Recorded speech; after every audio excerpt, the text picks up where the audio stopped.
Hello friends, మీరు ఇంతవరకు చాలా ఎగ్ కర్రీ రెసిపీస్ చేసి ఉంటారు, చూస్తుంటారు.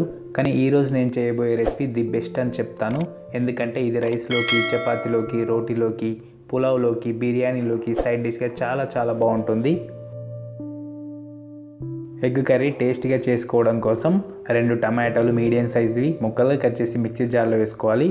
ఒక 5-6 బాదం పప్పులు, ఒక 5-6 మిర్చీలు ఒక 10 నిమిషాల పాటు వేడి నీళ్ళలో నానబెట్టుకొని మిక్సీ జార్లో వేసుకోవాలి. ఒక 5-6 వెల్లుల్లి రెబ్బలు కూడా వేసుకోవాలి. 1 టీ స్పూన్ జీలకర్ర వేసుకొని తగినన్ని వాటర్ పోసుకొని చూపించిన విధంగా మెత్తగా గ్రైండ్ చేసుకోవాలి.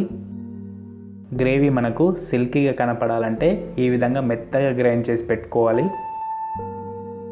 స్టవ్ ఆన్ చేసుకొని ఒక కడాయి పెట్టుకొని దానిలోకి 2 టీ స్పూన్ల నూనె వేసుకొని 1/2 టీ స్పూన్ ఆవాలు, 1/2 టీ స్పూన్ జీలకర్ర వేసుకోవాలి. అలాగే ఒక 5-6 పచ్చిమిర్చిలు వేసుకోవాలి. సన్నగా తరిగిన ఒక ఉల్లిపాయ తరుగు వేసుకోవాలి. ఇప్పుడు ఉల్లిపాయ తరుగును ఒక 2 నిమిషాల పాటు వేయించుకోవాలి.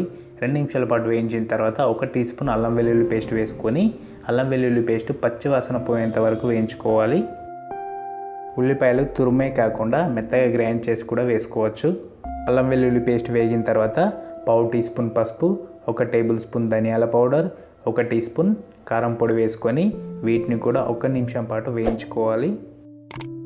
మనం వేసుకున్న పోపు ఎంత బాగా వేగితే కర్రీకి అంత బాగా టేస్ట్ వస్తుంది.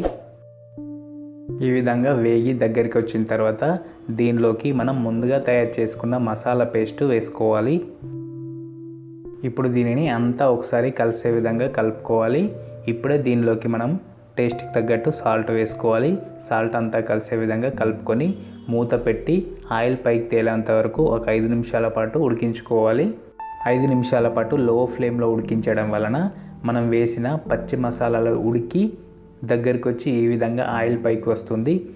ఇప్పుడు దీనిలోకి మనకు గ్రేవీ ఏ కన్సిస్టెన్సీలో కావాలో, అంటే రైసు లేదా బిర్యానీ, చపాతీ తినే విధంగా గ్రేవీ అడ్జస్ట్ చేసుకోవాలి.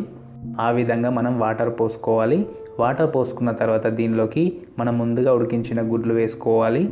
మూత పెట్టి మరొక 5 నిమిషాలు ఉడికించిన తర్వాత దీనిలోకి 1 టీ స్పూన్ గరం మసాలా వేసుకోవాలి. అలాగే 1/2 టీ స్పూన్ వరకు కసూరి మేతి వేసుకొని ఒకసారి అంతా కలిసే విధంగా కలుపుకోవాలి. కసూరి మేతి పొడిగా రావాలంటే లో ఫ్లేమ్లో 1/2 నిమిషం పాటు వేయింపాలి.